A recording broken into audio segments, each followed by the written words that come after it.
Hello guys, Lolo's Mini Backyard Farm. Ito tayo sa ating pure organic pineapple. Ito na, no? After 6 years, yan, namunga rin itong ating pineapple organic. After 6 years to. Yan, no? So, February, March, April, May pa, June, ang harvesting. Kung hindi babahain, no? Yan. Itong katabi niya, 5 years. Ito yung pinakamatanda, eh. Yan, pinakamatanda ito. Ito, 5 years to. Yan.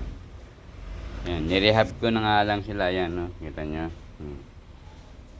Tinalian ko siya dahil mahuhulog, eh. Yan. Ito, yung muko na to, nilagyan natin ng support. Yan, no? May support isang tali. Yan.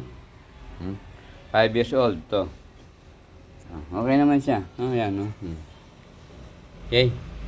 Ito, January siya. February, March, April, May. Ito, May. Yan.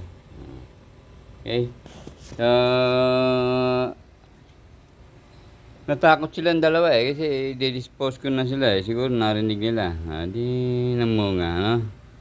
Thank you kay Lord, no? Be patient kasi, no? Tender loving care sa ating pineapple organic. Yan, no? Pure organic yan. Gandang pakinggan, no?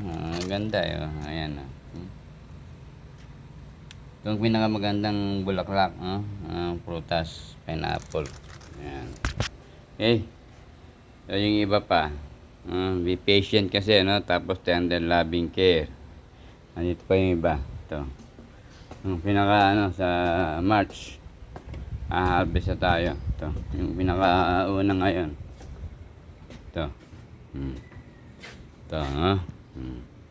Yan, may support siya. Yan, no? By March. Yan. Yan. Ito, wala itong katabi niya. May pinapaan pa natin yan. Pinapakain pa natin ng pampabunga. Ayan. Yan siya, no?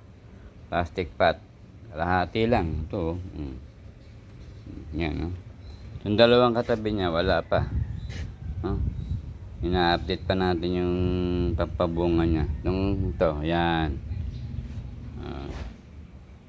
Ito, December na rin to. January, February, March. Ayan, no? April pala to. March. Tama. January, February, March, April. Yan, no? Small pot. Tapos meron pa tayo sa labas, dalawa pa. Okay? Okay guys, no? Thank you very much for watching sa ating mga followers. No? Nagkaroon tayo ng tender loving care sa ating organic pineapple. Yan. Okay, be patient. Okay?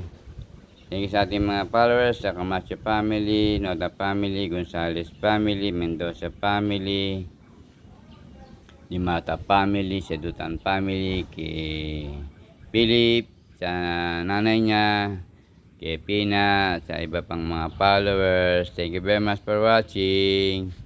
Ito nga, may sakar na yan, no? Ang problema natin ngayon, yung pagtataniman, no? Diba, gawa natin ang paraan. Thank you very much for watching. Bye-bye.